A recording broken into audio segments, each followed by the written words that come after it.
Kerala politics especially നമ്മൾ എടുക്കുകയാണെന്നുണ്ടെങ്കിൽ താങ്കൾക്ക് ഏറ്റവും ഇൻസ്പിറേഷണൽ ആയിട്ട് തോന്നിയ ഒരു ലീഡർ ആരായിരിക്കും? പിണറായി വിജയൻ. ഉറപ്പായിട്ടും. അതിന് കാരണം എന്താണ്? സഖാവിനെ നമുക്ക് അടുത്തു നിന്നും ദൂരെ നിന്നും ഒക്കെ കാണുമ്പോൾ ഒരു വിസ്മയമായിട്ടും മാതൃകയാക്കുന്നതിൽ വളരെ അഭിമാനവും തോന്നുന്ന ഒരു നേതാവാണ്.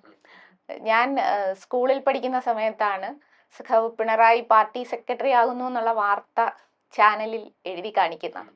അപ്പൊ അന്ന് ഞാൻ പപ്പായോട് ചോദിച്ചു. അപ്പൊ അന്നത്തെ പ്രധാന വാർത്ത വൈദ്യുതി മന്ത്രി സ്ഥാനം രാജിവെച്ച് CPM-ന്റെ സെക്രട്ടറി ആകുന്നു എന്നുള്ളതാണ്.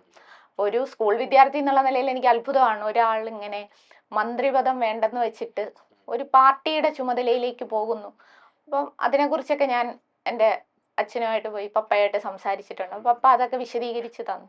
പിണറായി സനെ ആദ്യമായിട്ട് ഞാൻ നേരിട്ട് കാണുന്നത് ഞാൻ യൂണിവേഴ്സിറ്റി യൂണിയന്റെ ചെയർപേഴ്സണായി ഇരിക്കുമ്പോൾ യൂണിവേഴ്സിറ്റി യൂണിയന്റെ ഒരു പരിപാടിക്ക് ഉദ്ഘാടനത്തിന് ക്ഷണിക്കാൻ ചെല്ലുമ്പോഴാണ്. കോളേജ് വിദ്യാർത്ഥിയായിട്ടുള്ള ഞാനും അന്ന് യൂണിവേഴ്സിറ്റി കോളേജിലെ വിദ്യാർത്ഥിയായ അരുൺ VK, അയാളാണ് ജനറൽ സെക്രട്ടറി, ഞങ്ങൾ രണ്ടുപേരും കൂടെ ഒരുമിച്ച് പിണറായി സാറിൻ്റെ ഓഫീസിലേക്ക് ചെല്ലുമ്പോൾ രണ്ട് വിദ്യാർത്ഥികളാണ് ഞങ്ങളെ കസേരയിട്ട് അവിടെ ഇരിക്കാൻ പറഞ്ഞിരുന്ന് ഞങ്ങൾ ക്ഷണം അദ്ദേഹത്തിന് നൽകുന്നു.